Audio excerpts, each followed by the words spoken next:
இப்போ அதிமுகவை பொறுத்தவரைக்கும் செங்கோட்டையை விலகுனது ஒன்றும் ஆக போகிறது இல்லை, அப்படிதான் அவங்க நினைக்கிறாங்க. எல்லாம் என்ன அரசியல் பேசுறாங்க, எனக்கு ஒன்றுமே புரியல. இதுக்கு பின்னாடி இவங்கெல்லாம் போறாங்கன்னா அதுதான், வேற வழி இல்லை. செங்கோட்டையினால என்ன தனியாக கட்சி நடத்த முடியுமா? யார் போறாங்க? அதிமுக பின்னாடி இது யார் பெரிய ப்ரொபகண்டா பண்ணா, திமுக ஐடி விங்கோ, திமுக உடைய சார்ந்து இருக்கிற இந்த மெயின்ஸ்ட்ரீம் மீடியா எல்லாமே பெரிய அளவுக்கு பூஸ்ட் பண்றாங்க. ஏன்னா அது அதிமுக பலகீனம் அடையுது அப்படின்னு சொல்றதுக்கு. இன்னொரு பக்கம் டிவிக்கு தமிழ்நாட்டில் ஒரு சித்தாந்தத்தை திமுக கையாளும், நல்லா கையாளும். எப்பெல்லாம் மக்கள் திமுக அரசுக்கு எப்பெல்லாம் எதிராக நினைக்கிறாங்களா, அப்பெல்லாம் இந்த விஜய் கூட்டு காட்டப்போம். விஜய் எல்லா ஊடகங்களும் விஜய்னு பேசுறாங்க இல்லையா? இப்போ அதே மாதிரி தான் இப்போ என்னாச்சு, செங்கோட்டை மேட்டர் இவங்க இந்த மாதிரி இப்போ இணைஞ்சார், இதை பற்றி விவாதம் நீதிமன்றம் சொல்லியிருக்கு. ஏன் சிபிஐ விசாரிக்கட்டுமா அப்படின்னு சொன்னாங்க. அதை கூட மறுபடியும் ஒரு பெஞ்சில் உட்காந்து ஸ்டே வாங்குற அளவுக்கு திமுக இருக்குன்னா அவ்வளோ சிரத்தை காட்ட வேண்டிய என்ன? அப்போ அதில் யார் முக்கிய புள்ளிகள் இருக்காங்க இந்த கொலை? குறைந்தபட்சம் செங்கோட்டையன் ஓபிஎஸ் கூடயாவது சேர்ந்துருக்கணும். அவரையும் அவருக்காக குரல் கொடுத்து அதுதான் சொன்னேன். இவங்க 4 பேரும் சேர்ந்து இவங்க 4 பேருக்குள்ள ஒற்றுமையில போறாங்க. நான் கட்சியை இணைக்க போறேன்னு சொன்னாங்க இல்லையா? பிரிந்த அதிமுக பேச்சை செங்கோட்டையன் பேச சொல்லி யாரோ தூண்டி விட்டுருக்காங்க. அதுதான் ஆரம்பத்தில் என்ன இவரெல்லாம் என்னடா பண்ண முடியும்? ஜெயலலிதா எம்ஜிஆர் கட்சிக்கு ஏதோ ஆர்வ கோளாறுல அதிகாரம் இருக்கு, அதனால இவர் ஓட்டுறாரு, பிஜேபி ஆதரவு ஓட்டுறாரு தான் நினைச்சேன். ஆனால் கடந்த பாராளுமன்ற தேர்தலில் பிஜேபி எதிர்த்தார், தண்ணி குடிக்க வச்சாரு. அப்போ அவருடைய கமாண்டிங் பவர் நான் புரிஞ்சுக்கிட்டு அவர் சாதாரணமான நபர். நிம்மதி ப்ராப்பர்ட்டி மேனேஜ்மெண்ட். கான்டாக்ட் 7667008999. நகரம் வாய்ஸ் நேயர்களுக்கு வணக்கம். இன்று நம்முடன் இணைகிறார் இந்திய தேசிய லீக் கட்சியின் தலைவர் திரு தலா ரஹீம் அவர்கள். வணக்கம் சார். செங்கோட்டையன் அவர்கள் தாவேக்களை இணைஞ்ச பிறகு டிவிகே தலைவர் விஜய் அவர்கள் ஒரு விளக்கத்தை பேசிட்டு ஒரு வீடியோவை வெளியிடுறார். அந்த வீடியோ பார்த்துருப்பீங்க, எப்படி பார்க்குறீங்க சார்? விஜய் பேசுறதே பார்த்தீங்கன்னா காமெடியாக தான் இருக்கும் என்னுடைய பார்வை. ஏன்னா இது அரசியலில் எதுவும் பேசலை. இன்னும் அவர் அந்த நடிப்பு, அந்த திரை பிரபலம், அந்த திரை பேக்கப் அதை வச்சுக்கிட்டே அரசியல் பண்ணணும்னு நினைக்கிறாங்க விஜயை பொறுத்தவரையிலும். பெரும்பாலும் மற்றபடி ஒன்றுமே அந்த வீடியோவில் என்ன தெரியுது, அவர் சொல்றாரு சிறு வயதிலேயே எம்ஜிஆர் கூட சேர்ந்து சிறு வயதிலே சட்டமன்ற உறுப்பினர் ஆனார். அதன் பிறகு ஜெயலலிதா கூட இருந்தார். முக்கியமான இதில் அதிமுக முக்கியமான தலைவர், ஒரே தொகுதி நீண்ட காலம் ஜெயிச்சவர். அவர் எங்களுக்கு வந்திருக்கு, ரொம்ப சந்தோஷம் அப்படின்றாரு. சந்தோஷம், அது ஒவ்வொரு கட்சி தலைவரும் அப்படிதான் சொல்லுவாங்க. ஒரு கட்சியிலேருந்து விலகி இன்னொரு கட்சியில் இணையும் போது அந்த இணையிற கட்சி தலைவர் பெருமையா பேசுறது வழக்கம். அந்த அடிப்படையில் தான் போய் பேசியிருக்காங்க, மற்றபடி ஒன்றும் இல்லை. அதே நேரத்தில் நீங்க வரலாற்றை நீங்க திருப்பி பார்த்தீங்கன்னு சொன்னா ஒரு கணம் சிந்திச்சு பாருங்க. அதாவது அண்ணாவால், யாரு பேரறிஞர் அண்ணாவால் தம்பி வா தலைமை ஏற்கவா, தம்பி வா தலைமை ஏற்கவா அப்படின்னு யாரை அழைச்சாரு? கருணாநிதி அழைச்சார். அவர் நெடுஞ்செழியனை அழைச்சாரா இல்லையா? அண்ணா தம்பி வா தலைமை ஏற்கவான்னு நெடுஞ்செழியன் அழைச்சார். அது போன்ற நெடுஞ்செழியனுடைய நிலை என்னன்னா, இதே மயிலாப்பூர் தொகுதியில் இன்னும் 300 ஓட்டு வாங்கினார். 300 ஓட்டு வாங்கினார். அந்த நேரத்தில் முதல்வரான ஜெயலலிதா என்ன சொன்னாங்க? என்னுடைய உதிர்ந்துரமத்தில் ஒன்று அப்படின்ற மாதிரி தான் பேசினாங்க. அதனால ஒரு அரசியலை பொறுத்தவரையும் சொல்றேன். அதாவது செங்கோட்டையும் நல்ல மனிதர், அதை எந்த மாற்று கருத்தையும் இல்லை. மற்ற இது பார்க்கும்போது நல்லவராக இருக்கலாம், வல்லவராக இருக்கலாம். ஆனால் அரசியலில் பார்த்தீங்கன்னு சொன்னால் அது ஒரு கமாண்டிங் பவர் வேணும். ஒரு கட்சியில நம்ம இருக்கிறோம்னு சொன்னா அந்த கட்சி தலைமை நம்ம மீது நடவடிக்கை எடுக்காத அளவுக்கு நம்முடைய செல்வாக்கு, அந்த மாதிரி ஒரு செல்வாக்கு செங்கோட்டையனுக்கு இருந்திருந்தா எடப்பாடி அவ்வளோன்னா முட்டாளா போனா போட்டோன்னு விட்டுருது யோசிப்பாங்க. இப்போ நான் ஒரு கட்சி வச்சிருக்கேன், என் கட்சியில் ஒரு நிர்வாகி இருக்கப்ப அந்த நிர்வாகி விலகினார்னா மிகப்பெரிய ஒரு கூட்டமாக அவர் பின்னாடி போகும்.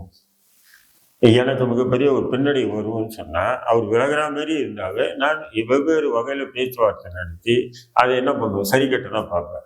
ஒரு கால் இன்னொரு நிர்வாகி இருக்கு, அவர் விலகிறேன்னு சொன்னா நான் கண்டுக்காம இருக்கேன்னு அர்த்தம். கண்டுக்காம இருந்தேன்னா என்ன அர்த்தம்னு சொன்னா அவர் விலகினாரும் ஒன்னே ஆக போறது இல்லை. என்னது ஒன்னே ஆக போறது இல்லை. அப்ப அதிமுகவை பொறுத்தவரையிலையும் செங்கோட்டையை விலகினது ஒன்னே ஆக போறது இல்லை. அப்படிதான் அவங்க நினைக்கிறாங்க. ஏன்னா நம்ம 5 பைசா 10 பைசா அரசியல் பேசுற நம்மளே இவ்வளவு திங்க் பண்ணும்போது ஊடகத்துல உட்காந்து நிறைய பேசக்கூடிய நமக்கு என்ன, ஒரு கட்சி பொதுச் செயலாளர் இருக்காரு, அடிமட்டத்திலிருந்து அந்த கட்சிக்கு பொதுச் செயலாளர் இருக்காரு, அவர் எவ்வளவு சிந்திச்சிருப்பாரு, யோசனை பண்ணிப்பாரு. அதனால அதிமுக பின்னாடி இது யார் பெரிய ப்ரொபகண்டா பண்ணா, திமுக ஐடி விங்கோ திமுக உடைய சார்ந்து இருக்கிற இந்த மெயின்ஸ்ட்ரீம் மீடியா எல்லாமே பெரிய அளவுக்கு பூஸ்ட் பண்றாங்க. ஏன்னா அது அதிமுக பலகீனம் அடையுது அப்படின்னு சொல்றதுக்கு. இன்னொரு பக்கம் டிவிக்கு நாங்க தான்டா இந்த ஒருவர் போயிட்டு தான் டிவிக்கு கொங்கு மண்டல பெரிய வளர்ச்சி எட்டியது போலையும் திமுக கூட்டணி இன்னும் பெரிய அளவுல ஸ்ட்ராங்கா இருக்கு போலயுமா இன்னைக்கு காலையில இருந்து விஷயமாவே இருக்கு. அதிகபட்சமா பாத்தீங்கன்னு சொன்னா நீங்க நல்லா பாத்தீங்கன்னா அவர் 7 முறை ஜெயிச்சிருக்காரு சட்டமன்ற தொகுதியில. அந்த ஏதோ ஒரு தொகுதியில செங்கோட்டையன் அந்த தொகுதியில் போனா அதிமுக தோக்கும். மேபி அதை தோக்க விட வாய்ப்பு இல்லை. மேபி தோக்கணும்னு சொன்னா வாய்ப்பு இருந்தா தோக்க வாய்ப்பு இருக்குன்னு வைங்க அந்த தொகுதியில. அதை விட்டு மற்ற 233 தொகுதி இருக்கு. அந்த 233 தொகுதியில செங்கோட்டையனுடைய செல்வாக்கு என்ன கொஞ்சம் யோசனை பண்ணி பாருங்க. இல்ல அவர் இப்ப கொங்கு மண்டலத்துல அவருக்கு பெரிய செல்வாக்கு இல்லை. கொங்கு மண்டலத்துல அவருக்கு பெரிய செல்வாக்கு இல்லை. இது நான் சொல்ல, நிறைய பேர் சொல்றாங்க. ஆனா நல்ல மனுஷன் தான், இல்லைன்னு சொல்ல. நல்லவங்க எல்லாம் அரசியல்ல வெற்றி பெற்றாங்கன்னு சொன்னா இல்லை.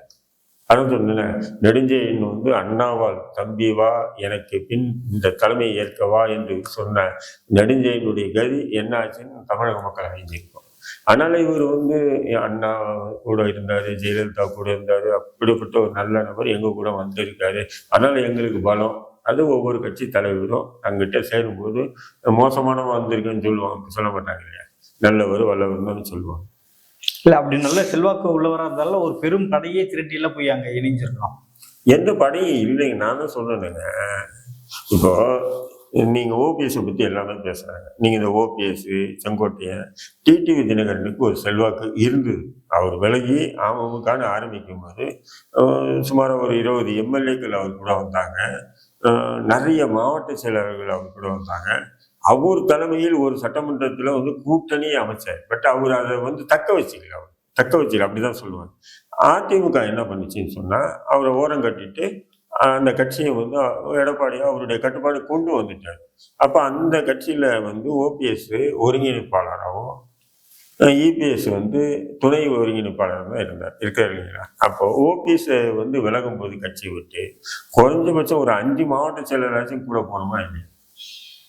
போனாங்களா? அதிகம் பண்ணாங்க. அவர் சார்ந்த முக்குலத்தோரை சேர்ந்த ஒரு 2 பேர் போனாங்களா? போல. அப்ப என்ன அர்த்தம்? அவ்வளவுதான் நீங்க அப்படின்னு எடப்பாடி தெரிஞ்சுக்கிட்டாரு. இனி இவரை வச்சுட்டு இருந்தோம்னா கட்சி பலகீனமாகும், அதனால கழட்டி விடுன்னு கழட்டி விடுறாங்க. இதுதான் சிம்பிள் லாஜிக். புரியுதுங்களா? இதை தவிர்த்துட்டு நம்ம பெரிய பிரம்மாண்டப்படுத்தி ஊடகங்கள் அப்படி பேசுது. ஏன்னா அதிமுக பொறுத்தவரையிலும் அது கடந்த காலங்களில் ஒரே ஒரு விஷயம்தான், சின்னமும் கட்சியும் யாருக்கிட்ட இருக்கோ தொண்டர்கள் அவங்க கிட்ட தான் இருப்பாங்க. அதுல எந்த மாற்று கருத்து இல்லை. சின்னமும் கட்சியும் அவங்ககிட்ட தான். எடப்பாடி அதை கட்ட வச்சுக்கிட்டாரு. அவ்வளவுதான். அவர் பாஜக கூட சேர்ந்தது எனக்கு நிறைய நெருடல் இருக்கு, அது வேற விஷயம். அதிமுக பாஜக கூட்டணிச்சு. அதே நேரத்துல அவரை காத்து கொள்வதற்கு தான் அந்த இணைஞ்சிருக்கிறது தான் என்னுடைய பார்வை. இல்லைன்னு சொன்னா தமிழ்நாட்டுல என்ன பண்ணுவாங்கன்னு சொன்னா பாஜக என்டிஏக்கு தலைமை ஏற்றுக்குமா? அப்ப இதை விட பெரிய ஆபத்தாது. இது தொலைநோக்கு பார்வையோட பார்த்தா எடப்பாடி எடுத்த முடிவு சரி. இதே மெயின்ஸ்ட்ரீம் மீடியால இன்னொரு விஷயமும் பேசுறாங்க. அது என்ன விஷயம்னா திமுக கூட்டணி ஸ்ட்ராங்கா அங்க இருக்கு, இங்க பார்த்தீங்கன்னா கூட்டணிகள் கரைஞ்சிக்கிட்டே இருக்கு அப்படின்னாங்க. ஆனா எந்த கூட்டணியும் இல்லை. அதிமுக பாஜக கூட்டணி அப்படியே தான் இருக்கு. பிரேமலதா விஜயகாந்த் கூட என்ன சொல்லியிருந்தாங்க அப்படின்னா சீட்டு ராஜ்யசபா சீட்டு கேட்டது உண்மைதான். ஆனா ஒரு எந்த தேதியும் எங்களுக்கு எந்த வருடம் குறிப்பிட்டு சொல்லலை. ஆனா ஒரு குழப்பம் இருந்ததை தவிர வேற எதுவுமே எங்களுக்குள்ள இல்லை. இதை போய் மீடியாக்கள் திருச்சி பேசிட்டாங்க, கூட்டணி விட்டு வெளியே இருக்கிறோம் அப்படிலாம் சொன்னாங்க. அப்படிலாம் எதுவுமே இல்லைன்றதை தெளிவுபடுத்தியிருந்தாங்க. ஆனா இங்க கூட்டணி ஸ்ட்ராங்கா இல்லை, மெகா கூட்டணி பலிக்காது அப்படின்ற மாதிரி ஒரு பிம்பம் கட்டமைக்கப்பட்டது. இல்லை, நீங்கள் ஒரு விஷயம் தெளிவாக பண்ணீங்க. கூட்டணி என்பது தேர்தல் நெருக்கத்தில் தேர்தல் தேதி அறிவித்த பிறகு முடிவு எடுக்கிறது தான் கூட்டணி. இப்போ இருக்கிறதெல்லாம் கூட்டணியே இல்லை. நாளைக்கு கூட மாறலாம். இன்னைக்கு மாறல, நாளைக்கு கூட மாறலாம். இன்னைக்கு செய்தி போட்டாங்க இல்லையா, செங்கோட்டையன் என்னது தலைப்பு செய்தி, என்னது முக்கிய செய்தி இன்னைக்கு போட்டது என்னன்னா, செங்கோட்டையன் தாவக்கலை. போய் செங்கோட்டையன் தாவக்கலை கலைஞான்னா பங்கோட்டையன் தாவக்கலை, இதுதான் உங்களுக்கு தலைப்பு செய்தி. ஏன்னு சொன்னால், தமிழ்நாட்டில் வந்து ஒரு சித்தாந்தத்தை திமுக கையாளுது, நல்லா கையாளுது. எப்பெல்லாம் வந்து மக்கள் வந்து திமுக அரசுக்கு எப்பெல்லாம் வந்து எதிராக நினைக்கிறாங்களா, அப்போல்லாம் இந்த விஜயை கூப்பிட்டு வந்து காட்ட போகிறாங்க. விஜய் எல்லா ஊடகங்களும் சரி விஜய்ன்னு பேசுகிறாங்க இல்லையா. இப்போ அதே மாரி தான் இப்போ என்னாச்சு, செங்கோட்டை மேட்டரை வந்து இவங்க வந்து இந்த மாதிரி ஒரு இப்போ இணைஞ்சார். இதை பற்றி விவாதம், எல்லா ஊடகங்களும் இதை பற்றி விவாதம். புரியுதுங்களா? இப்போ இந்த இணைப்பினால் டிவிக்கு வந்து பெரிய கட்சியா வளர்ந்துடுச்சு அப்படின்ற மாதிரி ஒரு பிம்பமும் சொல்றாங்க. நான் என்ன சொல்றேன், வீக்கத்துக்கும் வளர்ச்சிக்கும் வித்தியாசம் தெரியாதவங்க தான் இப்படி பேசுவாங்க. வீக்கம் வேற, வளர்ச்சி வேற. வீக்கம் வந்து ஆட்டோமேட்டிக் குறைஞ்சிடும். வளர்ச்சி என்பது தான் ஒரு சிறந்தது. புரியுதுங்களா? இப்போ டிவிகேக்கு பொறுத்தவரை வீக்கம் தான். வீக்கத்தை வளர்ச்சின்னு சொல்லி அதை ஒரு நெரட்டிவ், அதை ஒரு இது செட் பண்றாங்க. புரியுதுங்களா? அவங்களுக்கு ஒரு பிம்பத்தை ஏற்படுத்துறாங்க. தமிழ்நாட்டில் வந்து திமுகவா டிவிகேவா? புரியுதுங்களா உங்களுக்கு? இது விஜய் தொடர்ந்து பேசிட்டு வந்தா பார்த்தீங்களா? இப்போ அதை வச்சே இப்போ வந்து சில பல ஊடகங்களால் என்ன பண்ணுவாங்க, பசிக்க இல்லையா, அவங்க என்ன பண்ணுறாங்கன்னா இப்படியெல்லாம் போகிறாங்க. விஜய்க்கு ஆதரவா, திமுகவுக்கு ஆதரவா. நான் சொல்கிறேன், இன்னைக்கு நீங்கள் சொல்றீங்க கூட்டணின்னு, இன்னைக்கு இஸ்லாமிய அமைப்புகள் எல்லாமே வந்து திமுக கூட்டணிக்கு ஆதரிக்கிறாங்க. நான் என்ன சொல்கிறேன், தேர்தல் நேரத்தில் அவங்க இஸ்லாமிய மக்கள்கிட்ட என்ன சொல்லி வாக்கு கேட்பாங்க, முஸ்லீம்களே திமுக ஓட்டு கொடுங்க, இல்லைன்னு சொன்னால் பாஜக வந்துடுன்னு சொல்லுங்க. இந்த கதை இன்னி வேகாது. தமிழ்நாட்டில் செருப்பு கட்டின்னு அடிப்பாங்க மக்கள். ஏன்னு சொன்னால், முஸ்லீம் சிறைவாசி விடுதலை சம்பந்தமாக திமுக என்ன முடிவு எடுத்து, இதில் என்ன முடிவு எடுக்கிறாங்க. அனகாபுத்தூரில் காகிதமில்லர் நகர் இடிக்கும் போது பொத்தி மூட்டி இன்னைக்கு முஸ்லீம் தலைவர்கள் எந்த நடவடிக்கை எடுக்கிறார். அம்மா பண்டத்தில் ரஹமத் நகர் இடிக்கும் போது பொத்தி மூட்டி இன்னைக்கு எந்த நடவடிக்கை எடுக்கிறார். திருநெல்வேலியில் இதில் வந்து பள்ளிவாசல் இடத்த 1.25 சென்ட் இடத்த வந்து பள்ளிவாசலுக்கு ஒப்படைக்க வேண்டிய இடத்த திமுக ஒப்படைக்காம இருக்கா இல்லைங்க? வக்பு திருத்த சட்ட மசோதாவை நாங்கள் கடுமையாக எதிர்க்கிறோம்னு சொல்லி ஊரெல்லாம் கூட்டி ஆர்ப்பாட்டம் பண்ணி போராட்டங்கள் பண்ணாங்க. ஆனால் தமிழ்நாட்டில் அமல்படுத்தப்பட்டு வந்திருக்கு. தமிழ்நாட்டில் இப்போது இதெல்லாம் இந்த சமுதாய மக்கள்கிட்ட, இந்த சமுதாய தலைவர்கள் சொல்லி வாக்கு கேட்க முடியுமா? 100 பேர் நம்பிடுவான், 10 பேர் ஏண்டா லூசு அப்படின்னு கேட்பானுங்களா? இல்லை, சொல்றேன் நான். இப்படி நம்ம பேசுறதுனால பாஜகவுக்கு ஆதரவா இவர் பேசுறாரு, அப்படி இல்லை. திமுகவுடைய துரோகங்களே அவ்வளோப்படுத்த, வேற எதுவுமே இல்லை. என்னுடைய நான் பாஜக அதிமுக கூட்டணி இப்போ ஏற்பட்டு, நான் ஆரம்பத்தில் திமுகவுடைய துரோகங்களை பொது வெளியில் அம்பலப்படுத்திக்குவார். உண்மையா இல்லையா? அப்போ இதுதான் இன்னைக்கு இருக்கக்கூடிய ஒரு விதமான அரசியல். இப்போ இதே மாரிதான் பட்டியலின மக்களுக்கு திருமாவளவன் என்ன பதில் சொல்வார்? ஆம்சாங் படுகொலையை இன்ன வரையிலும் ஒரு புரியாதானே வச்சிருக்காங்க. அந்த ஆம்சாங் படுகொலை எப்பவுமே ஒரு படுகொலை நடக்குதுன்னு சொன்னா லோக்கல் போலீஸ் விசாரிப்பாங்க. இருந்தாலும் அந்த குடும்பத்தாரோ அல்லது வேற யாரோ நீதிமன்றத்தை நாடி வழக்கு சிபிஐக்கு மாற்ற சொன்னா சிபிஐக்கு மாற்றுவாங்க. சிபிஐக்கு நீதிமன்றம் மாற்றணும்னா அடுத்த நிமிஷமா அதை கட்டுக்கிட்டு எல்லாத்தையும் சிபிஐ கிட்ட ஒப்படைச்சு போயிட்டே இருக்கணும் போலீஸ், தமிழக அரசு. ஆனா ஆம்சாங் வழக்கு வந்து 3வது முறை உச்ச நீதிமன்றத்தில் போய் எதுக்கு தெரியுது? அப்போ இந்த அளவுக்கு சிரத்தை திமுக காட்ட வேண்டிய அவசியம் என்ன? அந்த லாயர் பேர் என்ன பேர், அவரு வந்து ஒரு இயரிங்க்கு 50 லட்சம் ரூபாய் அவ்வளவு கொடுத்து ஆம்ஸ்டாங் வழக்கு சிபிஐக்கு கொடுக்காதீங்கன்னு கதறாங்கன்னா, அப்போ ஆம்ஸ்டாங் வழக்கில் மறைந்துள்ள மர்மங்கள் என்ன? இதுதான் எடப்பாடி சொல்றேன்.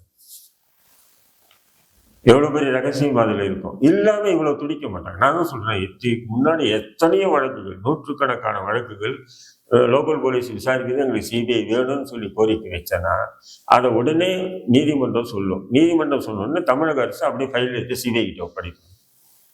ஆனா ஆம்ஸ்டாங் வழக்கு மட்டும் இது வரையிலும் சிபிஐ கிட்ட ஃபைல் ஒப்படைக்க இல்லை. மேல்முறையீடு சுப்ரீம் கோர்ட்டை பண்ணிட்டு இருக்காங்க. அப்போ கூட சுப்ரீம் கோர்ட் ஒரு தடவை சொல்லிச்சு, நீதிமன்றம் சொல்லியிருக்கு, ஏன் சிபிஐ விசாரிக்கட்டுமா அப்படின்னு சொன்னோம். அதை கூட மறுபடியும் ஒரு பெஞ்சில் உட்காந்து ஸ்டே வாங்குற அளவுக்கு திமுக இருக்குன்னா அவ்வளோ சிரத்தை காட்ட வேண்டிய என்ன? அப்போ அதில் யார் முக்கிய புள்ளிகள் இருக்காங்க இந்த கொலையில் அப்படின்ற சந்தேகம் எல்லாருக்கும் வருதா இல்லையா? இப்படி பல விஷயங்கள் நம்ம சொல்லிடுவோம். அப்போ இந்த விஷயத்துக்கெல்லாம் என்ன தெளிவுபடுத்துவார் திருமாவளவன்? கம்யூனிஸ்டுகள் என்ன தெளிவுபடுத்தும்? காங்கிரஸுகள் என்ன தெளிவுபடுத்தும் மக்கள்கிட்ட? நவம்பர் 30 எடப்பாடி அவர்களோட கொங்கு மண்டல சுற்றுப்பயணம் ஆரம்பிக்குது. ஸோ கொங்கு மண்டலத்திலேருந்து இங்கேருந்து ஒருத்தர் பிரிஞ்சு போறார், மறுபடியும் அங்கே சுற்றுப்பயணம் எடப்பாடி அவர்கள் ஆரம்பிக்கிறார். எப்படி இருக்கும் சார்? ஒண்ணுமே இருக்காது, எப்பவுமே இருக்கிற மாதிரி இருக்கும். இவர் செங்கோட்டையை விலகுறதுனால மிகப்பெரிய பின்னடைவு சொல்ல முடியாதுங்க. அப்படி பின்னடைவு இருந்தா ஏங்க அவர்கிட்ட பைத்தியமா பிடிச்சிருக்குங்க, அவர் போட்டோன்னு விடுவாங்க. யாருமே அப்படி விட மாட்டாங்க. ஒரு கட்சியில் ஒரு நபரால் பலன் இருக்குன்னு சொன்னா, ஏன்னா அரசியல் ஓப்பனா சொல்றேன், அரசியல் உள்ளத்துல வஞ்சம் இருந்தா கூட பல்ல சிரிச்சு பல்ல காட்டிக்கிட்டு அவனை விடாம பிடிச்சி வச்சிருப்பாங்க. இதுதான் அரசியல், இருக்கா இல்லையா? அப்போ அவ்வளவு முட்டாளா எடப்பாடி போட்டோன்னு விடுறது? அப்போ ஒண்ணுமே இல்லைன்னு அர்த்தம். இருந்த குடத்தில் கொடுத்துட்டே இருக்காப்புல. கட்சி வளர்ச்சிக்கு அது தடங்களா இருக்கு. கேட்டா சீனியர்னு சொல்றாரு, போய் தொழில் போட அப்படின்னு விடுறாங்க. இல்லைன்னா விட மாட்டாங்க. இல்ல அப்ப எடப்பாடியோட சுற்றுப்பயணம் ஆதரவாங்க எப்படி இருக்கும் சார்? இல்ல, அது எப்போதும் போல அதிமுகவுக்கு இருக்கு இல்லையா? கொங்கு மண்டலத்துல அதிமுகவுக்கு ஒரு பலம் இருக்கு. அந்த பலம் இன்னும் கூட தான் செய்யும், குறையாது. எப்பவுமேங்க இப்ப நீங்க கூட ஒரு கார் ஒன்று கம்பெனில வந்திருக்கோம், புது கார் கம்பெனின்னா நீங்க போய் அந்த கார் வாங்குறீங்களா? எல்லாரும் போய் வாங்குறாங்க. இல்ல ஒரு செல்போன்னு எடுத்துங்க, புதுசா ஒருத்தர் கம்பெனி எல்லாரும் இதை வாங்குறாங்க. அதே மாதிரிதான் இப்போ விஜய் புது கம்பெனி, புரியுதுங்களா? கமலஹாசன் கட்சி ஆரம்பிக்கும் போது என்னாச்சு? எல்லா ரிட்டையர்டு ஐஏஎஸ் ஆஃபீஸரும் ஐபிஎஸ் ஆஃபீஸரும் போய் சேர்ந்தாங்களா இல்லையா? கரை சேர்ந்துதான். அவர் சேர்ந்துட்டார் கரை. இது இயற்கை. எப்பவுமே ஒரு கட்சி ஆரம்பிச்சு, ஏங்க கார்த்திக் நவரச நாயகன் சொல்லக்கூடிய கார்த்திக் ஒரு கட்சி ஆரம்பிக்க கூட அவ்வளவுதான். கார்த்திக் உடனே போய் ஆளாலும் போய் சேர்ந்தாங்க, கடைசியா தூக்கி கூட்டு போயிட்டாங்க. இது ஆர்வ கோளாறு. அந்த சினிமா அந்த அவங்களுக்கு கிடைக்கக்கூடிய அந்த பிரபலம், அந்த ரசிகர்கள் அவங்களுக்கு நாடி வரக்கூடிய இதை வச்சு என்ன பண்றது? ஒரு பிம்பம் அப்படி உடனே போடும். இப்ப இவர் சொல்ற ஊழல் இல்லாத ஆட்சி அமைப்பாருன்னு செங்கோட்டையன் சொல்றாரு. நீங்க சேர்ந்துட்டீங்க, சரி, ஊழல் எல்லாம் ஆட்சி அமைப்பாருன்னு எப்படி சொல்ல முடியும்? அப்ப இதுக்கு முன்னாடி இருந்தவங்களாம் ஊழல் பண்ணாங்கன்னா, அப்ப ஊழல் பண்ண கட்சியில நீங்க முக்கிய பொறுப்பு அமைச்சராக எம்எல்ஏயாக இருந்தீங்க இத்தனை வருஷம். கேள்வி வருதா இல்லையா? அவர் சொல்றது என்ன? ஊழல் இல்லாத ஆட்சி அமைப்பார். செங்கோட்டை இதுக்கு முன்னாடி கட்சியில இருக்கும்போது நீக்கப்படுறதுக்கு முன்னாடி அவர் சொன்ன விஷயம் என்னன்னா, கட்சி ஒருங்கிணைப்பு அதை நான் செய்வேன் அப்படின்னு. கட்சி செய்யறவர் எதுக்கு நீக்கணும்? உடனே அடுத்த ஸ்டெப்பை பத்தி இதை யோசிக்காம இப்போ இதுக்கு முன்னாடி இருந்த கட்சி எல்லாம் ஊழல் கட்சின்னு சொல்ற மாதிரி தானே சொல்றாரு. அப்ப இதெல்லாம் எவ்வளவு பெரிய ஐயோக்கியம். ஏன் நீ இப்ப கட்சியில சேர்ந்திருக்கீங்க, அவரே பாத்தீங்கன்னா சத்யபாமா பல்கலைக்கழகத்துல நிகழ்ச்சி நடக்குது. சத்யபாமா பல்கலைக்கழகத்துடைய அப்படி பின்னாடி அட்டையை திருப்பி பாருங்க. அவர் யாரு? சாராய வியாபாரி. உண்மையே இல்லை. ஜேபிஆர் யாருங்க? எம்ஜிஆர் கிட்ட அடியால இருந்துட்டு சாராய வியாபாரம் பண்ணிட்டு இருந்தவர். உண்மையே இல்லையா? கடைசியா பணம் சேர்ந்தவுடனே கல்வி தந்தையா மாறினார். அந்த இடத்துல உட்கார்ந்துட்டு நீ நியாய நீதின்னு பேசினாள். இன்ன வரையிலும் உன்னுடைய வருமான வரியை சரியாக கட்டாத ஆள் நீ. 500 ரூபாய் 1000 ரூபாய் டிக்கெட்டை கூட நீ என்ன பண்ற சொன்னா 2000 3000 4000 மட்டும் ஒரு ரசிகர் வாங்குறான். அதையே கூட கண்டிச்சு ஒரு அறிக்கை விடத்துக்கு நீ தயாரா இல்லாத நபர். 41 பேர் படுகொலையாச்சு. இன்னும் ஒரு பொதுக்கூட்டத்துல ஆழ்ந்த இரங்கல் அப்படின்னு சொல்லி ஒரு 10 நிமிஷம் நின்று அதுக்காக ஒரு பிரார்த்தனை, தனி பிரார்த்தனையே செய்ய, அதை கூட செய்ய வக்கில்லாத நீ எல்லாம் என்ன அரசியல் பேசுற? எனக்கு ஒண்ணுமே புரியல.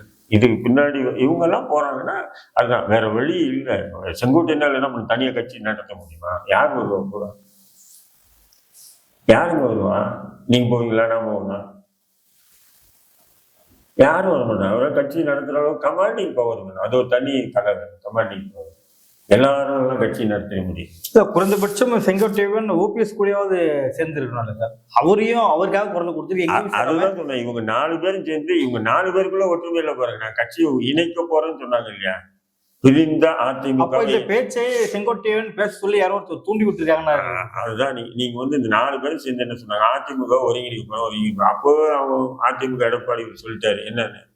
என்ன பிரிஞ்சிருக்கு? கட்சியில இருந்து நீக்கப்பட்டவங்க போய் ஒருங்கிணைந்து என்ன விளையாட்டு பண்ணீங்கன்னு சொல்லிட்டு போயிட்டாரு.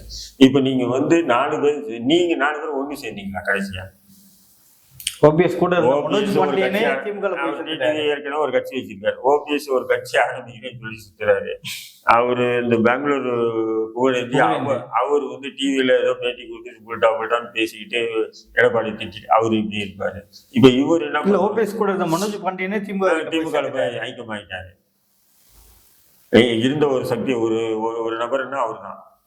இப்ப வைத்தியலிங்கம் மட்டும் இருக்காரு. அவர் என்னைக்கு டிசம்பர் 15 வரைக்கும் கெட்டு குத்துறாங்க. அது வரைக்கும் அதான் அவர் என்ன ஆக போறதுன்னு தெரியல. அது போச்சுன்னா ஓபிஎஸ் காலி. அவர் பையனா கூட இருப்பான். ரவீந்திரநாத். ஆமா, இப்படிதான் இவங்க இருக்காங்க. அதனாலதான் இவங்களுக்கு வந்து அந்த கட்சியில வந்து முக்கியத்துவம் இல்லை. ஏன்னு சொன்னா அவங்க விலகுறாங்கன்னு சொன்னா அப்படியே கொந்தளிக்கணும். எப்படி அவர் கட்சியை நீக்கலாம் நீங்க அப்படின்னு தொண்டர்கள் கொந்தளிக்கணும். அப்ப தொண்டர்கள் மத்தியில முக்கியத்துவம் வாய்ந்தவராக இருக்கணும். இந்த விஷயத்துல இபிஎஸோட வலிமை எப்படி பாக்குறீங்க? இல்ல, அவருடைய கமாண்டிங் ஒரு நான் ஆரம்பத்துல வந்து என்ன நினைச்சேன், இவரெல்லாம் என்னடா பண்ண முடியும் ஜெயலலிதா எம்ஜிஆர் கட்சிக்கு ஏதோ ஆர்வ கோளாறுல அதிகாரம் இருக்கு, அதனால இவர் ஓட்டுறாரு, பிஜேபியுடைய ஆதரவு ஓட்டுறாருன்னு தான் நினைச்சேன். ஆனா கடந்த பாராளுமன்ற தேர்தலில் பிஜேபி எதிர்த்தாரு, தண்ணி குடிக்க வச்சாருல்ல, அப்போ அவருடைய கமாண்டிங் பவர் நான் புரிஞ்சுக்கிட்டு அவர் சாதாரணமான நபர் இல்லை. நடப்பு அரசியல் குறித்து பல்வேறு கருத்தில் இப்ப மிக்க நன்றி சார்.